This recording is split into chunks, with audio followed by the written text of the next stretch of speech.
Hi friends, it's Eric. It's been a long time since we've gotten to see each other, and I'm so glad that we can share some time thinking about words from the Bible again. When I was coming over to church, I was just remembering and thinking about how wonderful the Bible is, because it's just so full of wonderful things. It's about real people having real lives and hearing from God about what to do. And the Bible is just full of information every day. And today I wanted to tell you a wonderful line from the book of Isaiah. It's really, really interesting. As you and I have talked over all of our visits, we've been talking about listening for God. And listen what God says in the book of Isaiah. If you listen behind your ear, you will hear a voice that says, "This is the way. Walk in it." It's like, wow. God is actually telling us exactly how to listen. Now, as soon as it says behind your ear, well, where's that? Well, it could be back there. But when I think it might mean behind your ear, I think it might mean inside your brain. I think that God is telling us to listen for God's voice in our brain.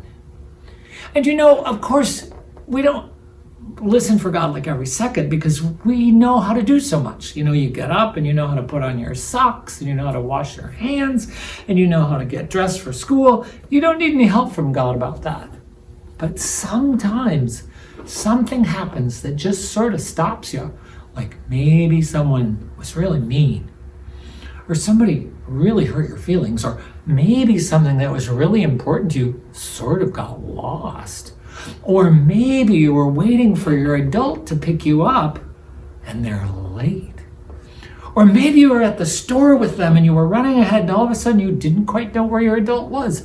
That's a moment where we stop and listen. Because behind our ear, and that might be a thought, or a feeling, or a picture in our head, we can count on God helping us and telling us what to do. And that's something I do a lot. Sometimes I stop and I'm like, now what?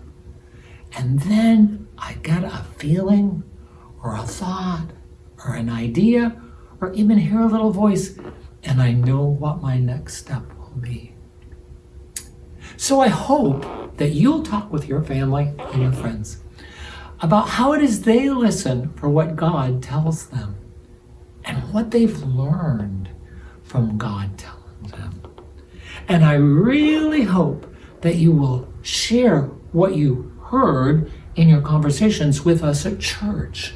Because when we all share the ways we learn to listen for God, we can all teach each other. Because there are so many ways for us to listen to God's voice.